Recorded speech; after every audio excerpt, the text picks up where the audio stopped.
अच्छा, अब मैं आपको बताना चाहता हूं पीटीआई ने 2021 में क्या किया।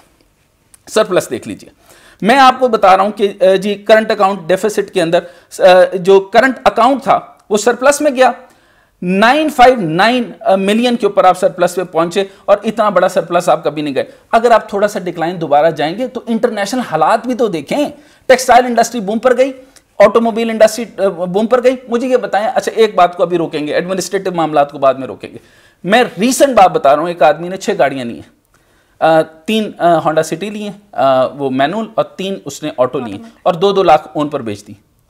कहां से? ऑटोमोबाइल सेक्टर में बढ़ोतरी हुई ना, एक्सपोर्ट बिल क्या देंगे, फ्लां क्या देंगे, क्या रीजंस हैं। मुझे ये, मैं इस कैसीनो इकोनॉमी पे बाद में आऊंगा। इस कैसीनो इकोनॉमी का भी तबाह करने वाले पहले थे, अभी पॉलिसीज पे काम हो रहा है। शौकत तरीन साहब ने आया, देखें पहला दौर था, मैंने आपको कहा कि उसको दौर था जो इनसे पहले थे शौकत तरीन साहब से, उसको उस दौर को मैं कहता हूं ये स्टेबिलिटी का दौर था, हर चीज को रोक दिया गया था।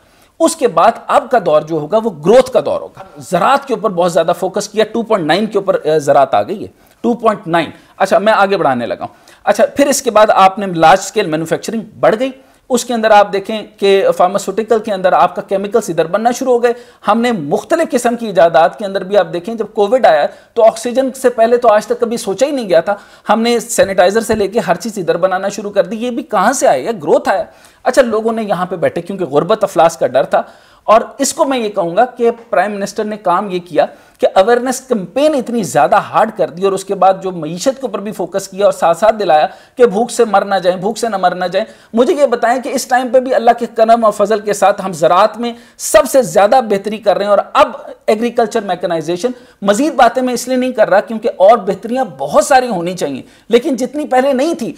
PMLN ने तो आज तक ज़राअत के ऊपर कभी गौर ही नहीं किया, किसान मर रहा था, कार्टेलाइजेशन उनकी थी। मुझे अब ये सारा दौर में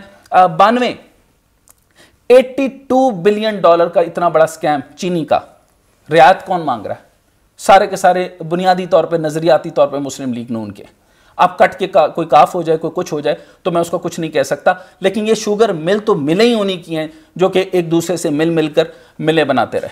मुझे बताएंगे सारी की सारी मिलों की किधर है? 52 कपास की बेल, जो कपास जो यौन हमें चाहिए थे, जिसकी वजह से टेक्सटाइल इंडस्ट्री हमारी चलती है, वो खराब हो गई।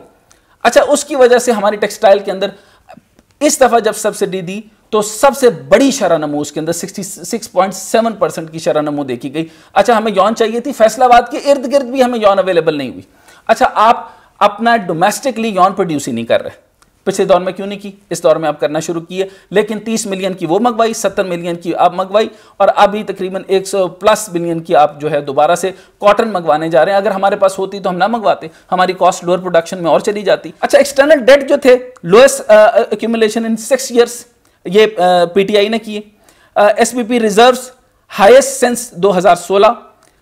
रेमिटेंसेस आज 27 बिलियन के ऊपर आप सारा कुल मिलाकर पाकिस्तानी, पूरे ओवरसीज पाकिस्तानियों को एतमाद आ चुका है। हवाला हुंडी नहीं यूज कर रहे, वो तरसीलात ज़र आपके रोशन डिजिटल अकाउंट, और आपको पता है कि आप रोशन डिजिटल अकाउंट के बाद डिजिटल बैंकिंग शुरू होने वाली है। This is just a chip in iceberg, ये तो अभी स्टार्ट हुआ है।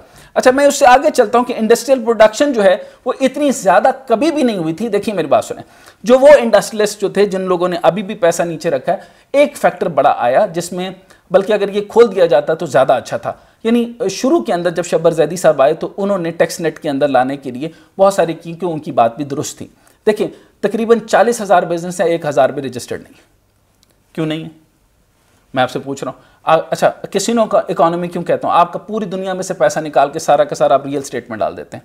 अभी भी उसका लेवरेज आया तो है, उसका लेवरेज इसलिए आया है, वो इसलिए वो ये होता है कि आपने, क्योंकि 2000 ये जो 21 तक दिसंबर, और शायद इसको इंक्रीज कर देंगे, आप हाउसिंग में किसी भी एरिया के अंदर इन्वेस्टमेंट करेंगे आपको पैसा नहीं, आपसे वो टैक्स नहीं लेंगे। अच्छा टैक्स नेट को जब बढ़ाया गया तो 50,000 पे लाख पर जहां जहां पे प्रॉब्लम आई, लोगों ने पैसा निकालना शुरू। देखो आहिस्ता आहिस्ता रजिस्टर्ड होना पड़ेगा। आपको ये पता ही नहीं है कि टैक्स देने के कितने फायदे हैं। देखें आपके पास, आपको जो जितने भी टैक्सेस हैं आपके कम हो जाते हैं। अगर आप क्रेडिट कार्ड से आप पेमेंट करते हैं या डेबिट कार्ड से आप पेमेंट करते हैं, 11% GST टैक्स आपका माफ हो जाता है, आपने 5% देना होता है। यही अगर आप कैश अमाउंट देंगे आपको ज्यादा देना। आपने 6 क्रॉप्स के ऊपर, आपकी धान की फसल, आपकी सारी की सारी फसल, रबी और धान सारी फसलों के अंदर रिकॉर्ड इजाफा देखे गए, किसान को पैसा मिला। आप जाके देखें आहिस्ता आहिस्ता सब्जियों की कीमतें कम हो रही हैं। मैंने ये नहीं कहा कि हर चीज़ सस्ती हो गई और दुनिया में कमाल का जन्नत का मंजर पैदा हो गया, ऐसा नहीं है, लेकिन आपको ये समझना होगा कि मार्केट बेहतर हो गई है इस हुकूमत में। अब वो पूछ रहे हैं कि 3.9 कैसे, रेवेन्यू कलेक्शन नहीं हुई। आप मुझे बताएं, $729 बिलियन, 729 बिलियन जो है वो नैब ने नहीं इकट्ठा किया, वो पैसा आया कि नहीं आया? अच्छा, इन सारों को जरा कैलकुलेट करना। एफबीआर ने मैक्सिमम टैक्स उठाया, जो टोटल का भी 2% भी नहीं है, लेकिन एफबीआर ने पैसा तो लिया ना। अच्छा, अब टैक्स आया। अच्छा, एसएमई जो सेक्टर है वो ग्रोथ किया, 40 million house hold of the entrepreneurial activity उसमें बढ़ गया। रिडक्शन हुई पब्लिक डेट के अंदर जीडीपी रेशो में। उसके बाद डिक्रीज हुआ, स्पेंडिंग डिक्रीज हुई 10.1 पर। GDP in the first half जो है वो 2021 से लेकर 21 में 9.9 हो गई। उसमें स्टेट बैंक ऑफ पाकिस्तान की ग्रॉस इनकम जो है फॉरेन एक्सचेंज रिजर्व में 14.9 बिलियन, जो कि इक्विवेलेंट बनती है 3.3 के जो मंथ ऑफ इंपोर्ट के अंदर बनती है। 3.9 आप जाकर चेक कर लें। स्टेट बैंक ऑफ पाकिस्तान की ट्वीट्स क्यों नहीं पढ़ लेते आप कह रहे हैं स्टेट बैंक ऑफ पाकिस्तान, ये कौन सा मीडिया आपको गलत गलत खबरें बता रहा है? स्टेट बैंक ऑफ पाकिस्तान ने तो बेहतरीन काम किए। स्टेट बैंक ऑफ पाकिस्तान ने हाउसिंग मुतारिफ कराई है। स्टेट बैंक ऑफ पाकिस्तान ने आपके पास रोशन डिजिटल बैंक कराया, आप वहां से गाड़ियां भेज सकते हैं। पाकिस्तान के अंदर आमदोरफ्त शुरू हो रही है।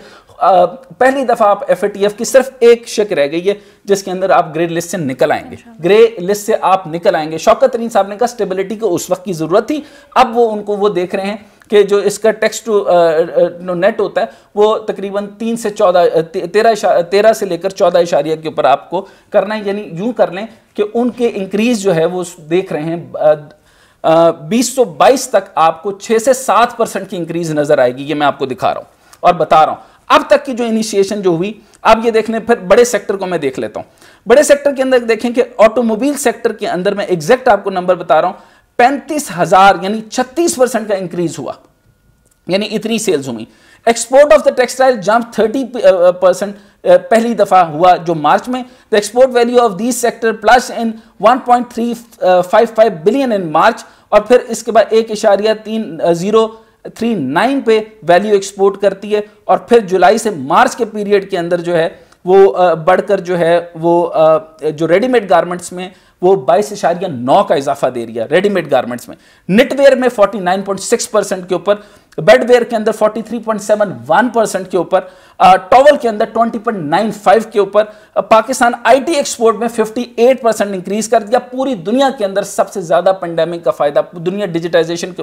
हम तो थर्ड वर्ल्ड कंट्रीज के लोग थे भाई, हमें ग्रीन इकोनॉमी की बात करते हैं। जब मैं एक दफा इंटरनेशनल सेमिनार में था, मैंने उनको कहा let us be very dark then we will be green. Doctor साहब, मिफ्ता इस्माइल और इसहाक डार जो कि PMLN के बड़े कोई पॉपुलर किस्म के फाइनेंस मिनिस्टर्स थे, उनकी पॉलिसीज़ को बड़ा प्रोपोगेट करने की कोशिश करती है PMLN के। उनके होते हुए तो हमारे फिगर्स ये थे और डॉलर यहाँ था और ये हमारी रेमिटेंसेस थी एंड ऑल दैट।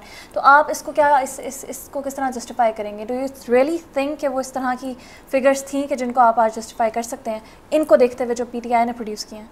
अच्छा, मैं सिंपल ये बात करूँगा कि मैं तो सिर्फ इस वक्त आपने देखा होगा कि ये मेरे पास सब कुछ सारा का सारा material, state bank of Pakistan आपके पास, मेरा IMF के पास, ये सारी की सारी डिटेल मेरे पास इस वक्त पड़ी है। सिंपल ये पूछूंगा, inflation, budget deficit, public debt, export, import, current account, reserve, GDP, इसकी तैयारी करके आ जाए।